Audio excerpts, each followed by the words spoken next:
Parfois apprécié, souvent détesté, Sasuke Uchiha est un personnage qui a divisé les fans, surtout durant la période de Naruto Shippuden. Mais on ne peut pas nier qu'il est l'un des personnages les plus importants de l'œuvre, et grâce à son meilleur ami Naruto Uzumaki, il a pu évoluer dans sa façon de penser et devenir quelqu'un de meilleur. Et depuis, il fait tout pour expier ses péchés et est prêt à mourir pour le village de Konoha. Mais ce qui va nous intéresser aujourd'hui, c'est la mort de ce grand personnage. Supposons que ce dernier mourra dans la suite de Boruto, quel personnage tuera notre cher Sasuke? Là, l'objectif est de vous donner mon avis là-dessus. J'ai prévu d'autres vidéos sur le sujet, donc celle-ci ce sera un peu l'introduction. Bon, sans plus tarder, on commence juste après ma petite question de culture. Quel est le nom du frère de Madara et comment est-il mort? Bonne chance à tous et bon visionnage. Pour commencer, il faut analyser rapidement le personnage de Sasuke. Après être revenu dans le droit chemin, il avait dit à Kakashi Sakura qu'il part dans un long voyage dans le but d'expier ses péchés. Parce qu'il faut rappeler qu'il a quand même tué plusieurs personnes pour arriver à ses fins et il a blessé les personnes qui tenaient à lui. Et maintenant, il en est conscient et c'est pour ça qu'il n'a pas voulu récupérer son bras et qu'il continue de voyager sans relâche pour protéger le monde Shinobi de toute menace. Et tout ça dans le but de se racheter. Et même dans Boruto, après tout ce temps, je pense qu'il s'en veut encore. Et c'est pour ça qu'il ne vit pas tranquillement avec sa famille comme tout le monde. Non, lui, c'est le seul qui est en permanence en mission. Et la preuve, c'est quand il a discuté avec Naruto dans le passé, il s'est rendu compte encore plus de ses erreurs et de toute la douleur et tristesse qu'a dû subir Naruto à cause de lui. Maintenant, vous demandez c'est quoi le rapport avec le sujet de la vidéo. En fait, bien saisir l'évolution des personnages nous permet de pouvoir anticiper sa finalité. Quand on voit qu'après toutes ces années, au fond de lui, il s'en veut encore, ça montre que s'il devait mourir, ça doit être en tant que héros, en sauvant toutes les personnes qu'il a blessées par le passé. Et je trouve que sa mort peut avoir encore plus d'impact que celle de Naruto auprès de personnages comme Sarada, qui pourra éveiller son Mangekyou Sharingan à ce moment-là. Ou encore Boruto qui va beaucoup évoluer s'il voit son maître qu'il admire mourir sous ses yeux.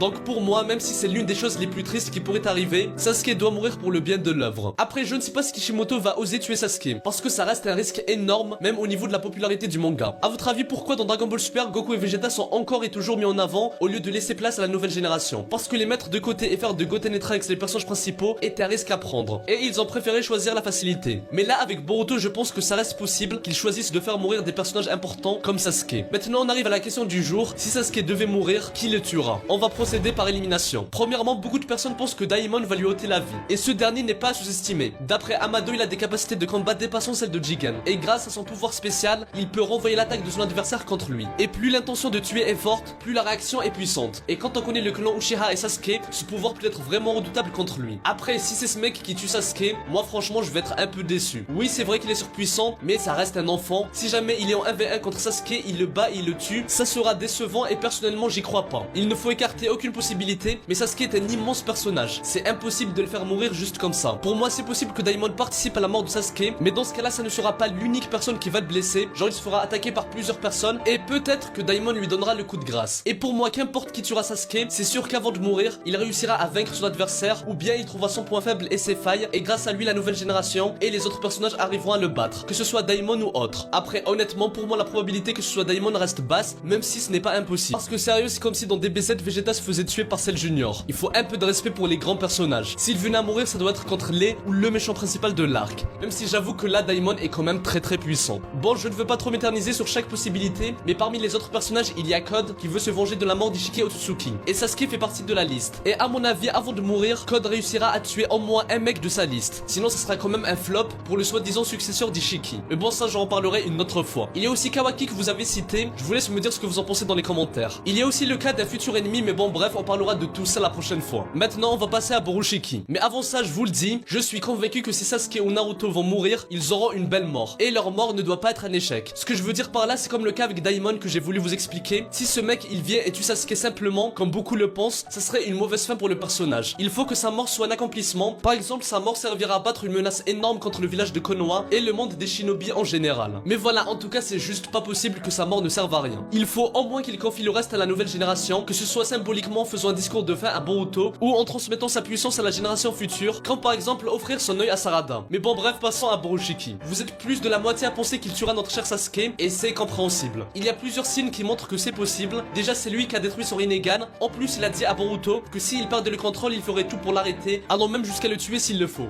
Donc, on pourrait se dire qu'il y aura un futur combat entre les deux, mais Sasuke hésitera à tuer son élève, ce qui lui coûtera la vie. Même si pour le coup, ça serait un peu évident et attendu, alors que jusqu'à présent, les événements majeurs de Boruto ont toujours été imprévisibles. Et ça serait bien que la mort de Sasuke soit faite de façon inattendue. Mais en tout cas, oui, j'y crois en la mort de Sasuke par les mains de Borushiki. Et franchement, dans un sens, ça serait beau. Je m'explique. Sasuke s'en veut pour tout le mal qu'il a fait à Naruto, qui allait jusqu'à perdre son bras pour sauver son ami. Et là, si on suppose qu'à un moment donné, Boruto va perdre le contrôle et Sasuke sera dans l'obligation de combattre et de tuer son propre élève. Mais pour le bien de son disciple et de son ami Naruto, Boruto, il prendra la décision de tout faire pour ramener Boruto à la raison en reprenant le dessus sur Momoshiki une nouvelle fois. Car je rappelle que c'est déjà arrivé. Après le combat contre Ishiki, grâce à Sasuke et Kawaki, il avait retrouvé la raison. Mais peut-être que la prochaine fois, ça ne se passera pas aussi bien. Pour que Boruto reprenne le contrôle, faudra s'y prendre autrement et peut-être il faudra créer un énorme choc. Parce que là, plus le temps passe, plus Boruto devra laisser la place à Momoshiki pour se réincarner. Donc là, pour sauver son disciple, peut-être que Sasuke devra donner sa vie. Ce n'est pas très important de savoir comment ça va se passer exactement, mais l'essentiel c'est la symbolique. Ce que j'aime bien dans ce cas-là, c'est que Sasuke ne mourra pas parce qu'il est plus faible que son adversaire, ce ne sera pas une défaite, et c'est ce qui me dérangeait avec Daimon. Là, Sasuke se sacrifiera pour le bien de Boruto, et là il aura totalement expié ses péchés parce qu'il aura donné sa vie pour le fils de son meilleur ami Naruto. Et c'est envers lui qu'il veut le plus se racheter. Et là, il aura réussi son objectif. Bref, voilà, je vois plus Sasuke mourir en se sacrifiant pour le village, et plus particulièrement pour sauver Boruto, que ce soit contre Boroshiki pour qu'il reprenne le contrôle, ou contre un autre ennemi qui tentera de tuer l'un de ses proches en donnant sa vie pour le protéger. Surtout s'il s'agit de la nouvelle génération, ça sera encore plus beau. Et autre chose qui serait bien si Boroshiki tue Sasuke, c'est le fait que ça soit dramatique. Si par exemple, au moment où il le tue, Boruto reprend le contrôle et voit qu'il a tué son maître de ses propres mains, ça sera un choc immense et ça le fera évoluer énormément. Il se remettra en question et il prendra conscience du danger qu'il représente pour son entourage, ce qui le poussera peut-être à s'éloigner de ses proches et de quitter le village. Et là, la phrase de Momoshiki comme quoi Boruto sera dépossédé de tout prendra tout son sens. Et ça serait super intéressant de voir l'évolution de la relation entre Sarada et Boruto si jamais ce dernier a tué son père. Même si ce n'est pas fait exprès, ça peut être vachement pertinent, surtout quand on connaît la haine et le changement que peuvent avoir les Uchiha en voyant leurs proches mourir. Voilà les amis, la vidéo est assez longue comme ça. La mort de personnages comme Sasuke est un sujet très intéressant, donc je ferai d'autres vidéos sur le sujet. Et ne vous inquiétez pas, on reparlera de Boroshiki, Code, Daimon, Kawaki et de tous les autres une autre fois. Donc n'hésitez pas à vous abonner. Moi je vous dis à très bientôt et que la paix soit sur vous. Hello,